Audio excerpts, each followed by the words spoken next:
we been up to today? Oh, a lot. We weeded the garlic, prepared the potato bed and planted 4 rows here and then an extended row. We marked off the beds that we're going to be planting in, and it's looking real good. Yeah, it's looking real good. Let's take a look-see in the garden here real quick. Yeah. So Dad did a really good job, helped me out big time. He weeded the garlic bed, actually both beds. The garlic is looking good. It's about 18 inches tall. It's got a little frost bit, or we had some freezes there in April that caught it a little bit, but on the whole it's looking real good. We harvest this in end of June, July time frame, more than likely. Then we did plant 4 rows of potatoes, and we did this a little different. I got a bunch of leaf mulch. So we ran through with the tiller to break it up, and then just pressed our seed potatoes in and covered it in about 6 inches of leaf mulch from the middle of the garden where there was some extra. We just pitchforked it in a wheelbarrow and dropped it off. But my brother was in town and he helped us. He cut up the seed potatoes for us, and then we got it all planted out. We're in the midst of packing up right now. But these were leftovers, you know, where we had more than enough to do not just the 4 rows that are about 20 foot long, but we did 2 more 16-foot rows here, and you can see the leaf mulch. Now the other thing we did that's important is we staked out the beds. You know, when you're starting the garden, the big thing, or the first thing you want to do is kind of lay it out, figure out where you want everything to be, and you want dedicated rows that aren't going to be trampled on. And people do them different lengths, but I did mine 30 inches wide, you know, where it's more than enough space to get a tiller through if we want to till it up or want a broad fork or whatever. And then we got 30-inch walking paths, so it's nice and easy to get a hose. You know, if we want to hand water, which Dad will be hand watering, more than likely we'll be hand watering stuff. But we laid it all out. First thing we did was we just kind of laid out the square of the rectangle, you know, and put some metal pins here, little fence markers, and measured everything out real good, and then figured out we wanted basically 6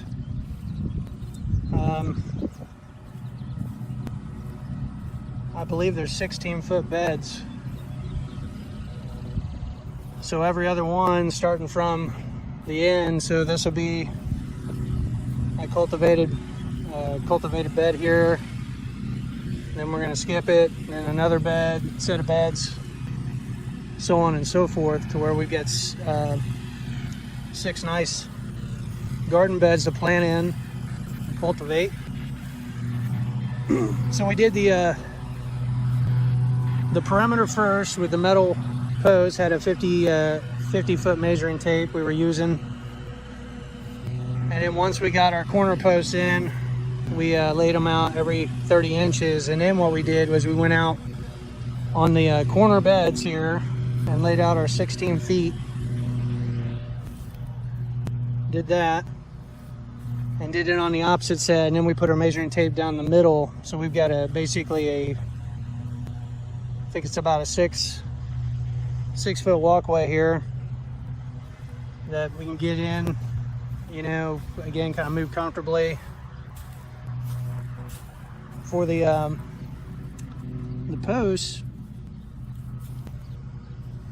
last year I went to Home Depot or Lowe's, I forget which one, I think it was Home Depot, and picked out basically that's a 2-inch by 2-inch, I think. Actually it's like 1.5 by 1.5, but basically they sell them in 8-foot lengths, and cut them up so that they're 2 foot, maybe it's about 1.5 foot, so they're 18-inch bed markers. And then with a compound saw, I cut an angle on the end so it's like a point. And we go in with a sledgehammer and we pound all these in. So they're sturdy enough. You can get a hose around there. If you knock against it, they're not going to snap off. Used to, I was using these concrete markers, and they did okay, but if you hit them the wrong way, they would snap off, and they just didn't last very long. These, if you take care of them, will last a couple seasons, because in the fall, we'll pull them all up, and then we'll scrape off the dirt, and then store them, and then reuse them, so they've worked out really well.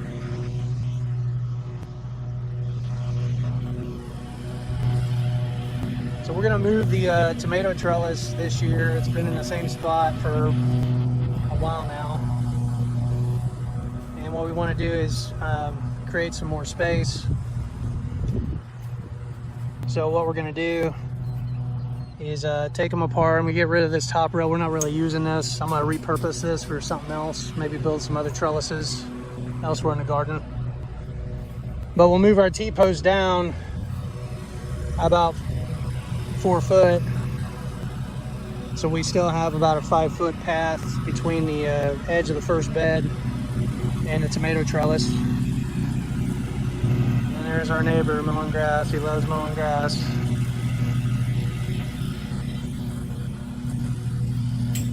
But we'll move the trellis down, and then we'll move this out a couple feet, but we'll have a few extra feet between them.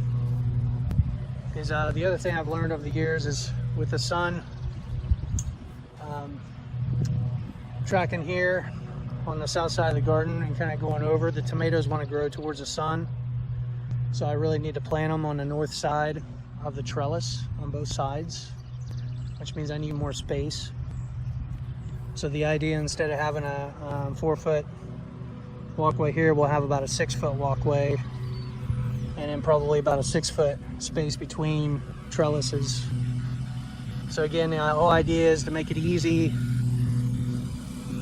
to work in here, easy to cultivate, easy to weed. You know, you can see the thistle coming up. We terminated this last weekend. You can already see some where we didn't get it all. So I'm gonna have to go back through with a hoe and just keep cutting it until it exhausts itself.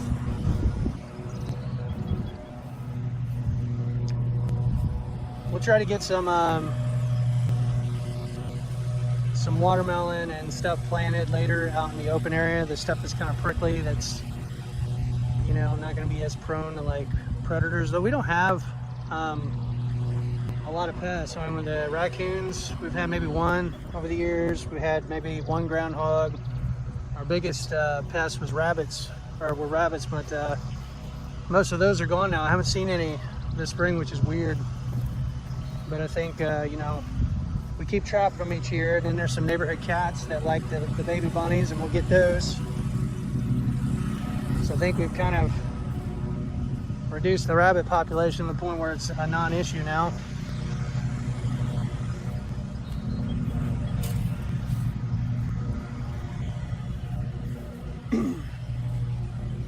So I got a bunch of plant starts at the house. The next big planting weekend will be probably Memorial Day. We'll see, it may be a week late with what the kids are doing and having to move people around. I've got onions coming next week from Dixondale Farms. I'm about 2 weeks behind on planting those, but it should be okay. But we'll get those planted out. And then we got some leeks growing over here. I had a bunch of leek starts that we just pretty much discarded on this compost pile, mulch pile, and they rooted down and they grew, and then they survived the winter, probably because of the tree here. And there's a whole bunch of plant starts there, and they'll probably put out some seed pods this year since they're biennial. Well, my plan is to dig these out, separate them out, and put them in the garden and see what we can do. While we're touring around, I'll show you the greenhouse. You guys have seen it before in other videos, but let's close up the gates. I went through a few weeks ago and mended the fence, got some zip ties and stuff. It's a little jerry rig, but it works for what we're doing.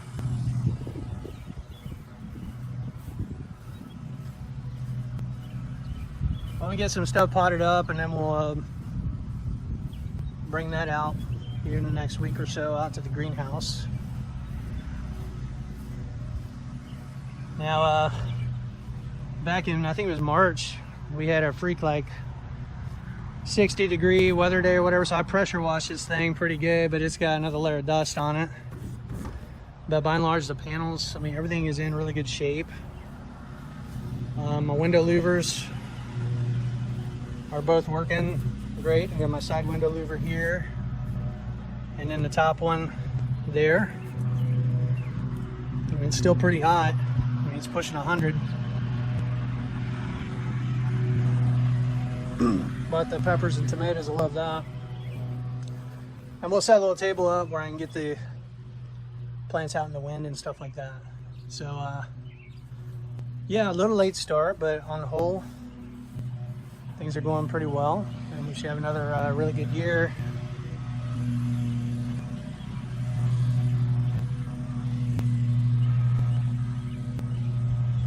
I guess we'll head back to the house here and maybe I'll show you the plants. All right, so we're back home, and I'll show you what I got in the basement closet here, the grow room. We've got all kinds of plants. They're about 3 weeks old. But doing pretty well. The tomatoes are really starting to settle into the blocks.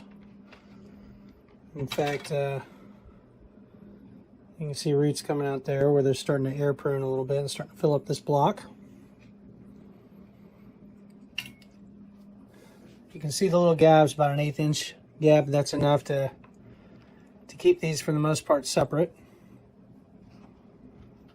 But they're going to need to be potted up pretty soon into the larger cups, and where they'll spend about 3 weeks before we get them planted out. Some of them a little bit further behind. First set of seeds of the Nana Snore and the black cherry tomatoes didn't sprout, so I had to restart those. But everything's coming along pretty nicely. I noticed a little bit of you know, lightening up, bleaching out of the leaves. Is telling me the plants are maybe a little hungry. So I started supplementing with the water. Watering with these solo cups works out pretty good. If I don't want it to be as strong, I can fill the cup half so it's not as forceful coming down here. And I could get one where I drill a smaller hole, but this works out pretty well to water everything in. I'm not really flooding the trays at this point. I'm more just kind of watering a little bit on the fly here, and then maybe once a week flooding the trays a little bit. But I started adding the BioThrive Grow,